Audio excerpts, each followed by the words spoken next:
Hi friends, இந்த வீடியோல நாம பார்க்க போறது நம்மளுடைய Android மொபைல்ல பார்டர்ல எப்படி இந்த மாதிரி RGB லைட் செட்டிங்ஸ் கொண்டு வரது அத பத்தி தான் இந்த வீடியோல நம்ம பார்க்க போறோம்.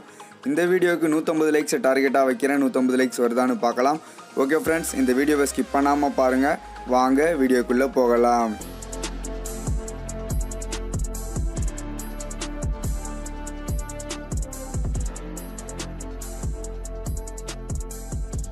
டிஸ்கிரிப்ஷனில் இந்த ஆப்போட லிங்க் கொடுத்துருக்கேன் ஃப்ரெண்ட்ஸ். அதை யூஸ் பண்ணி இந்த ஆப்பை டவுன்லோட் பண்ணிக்கோங்க.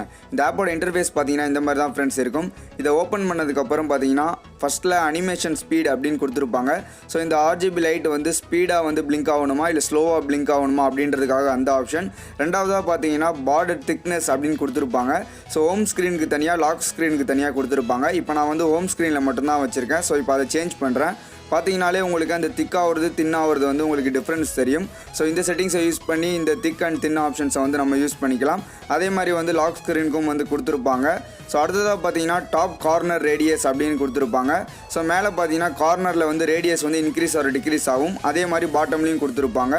அடுத்ததாக கலர்ஸை வந்து நீங்கள் சேஞ்ச் பண்ணிக்கலாம் உங்களுக்கு தேவையான மாதிரி.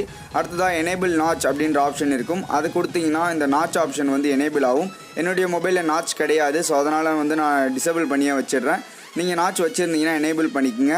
அடுத்ததாக எனேபிள் பேக்ரவுண்ட் இமேஜ்னு இருக்கும். அதை கிளிக் பண்ணிங்கன்னா உங்களுக்கு நீங்கள் என்ன பேக்ரவுண்டில் இமேஜ் வச்சுருக்கீங்களோ அது வந்து உங்களுக்கு இந்த வால்பேப்பரில் சூட் ஆகிடும். டிஃபால்ட்டாக இந்த ஆப்பில் பார்த்தீங்கன்னா பிளாக் கலர் தான் கொடுத்துருப்பாங்க. அது பிடிச்சிருந்தா யூஸ் பண்ணி பாருங்கள். இல்லைனா பேக்ரவுண்ட் இமேஜஸை வந்து யூஸ் பண்ணிக்கோங்க. ஹோம் ஸ்க்ரீன் மற்றும் லாக் ஸ்க்ரீன் ரெண்டுத்துலேயுமே வந்து இந்த ஆப்ஷனை நீங்கள் யூஸ் பண்ணிக்கலாம். ஓகே ஃப்ரெண்ட்ஸ், இந்த வீடியோ பிடிச்சிருந்தா கண்டிப்பாக ஒரு லைக் கொடுங்க. இந்த வீடியோவை உங்கள் ஃப்ரெண்ட்ஸோட எல்லாருக்கும் ஷேர் பண்ணுங்கள். மீண்டும் மற்றொரு சுவாரஸ்யமான வீடியோக்களுடன் உங்களை சந்திக்கிறேன். நன்றி, வணக்கம்.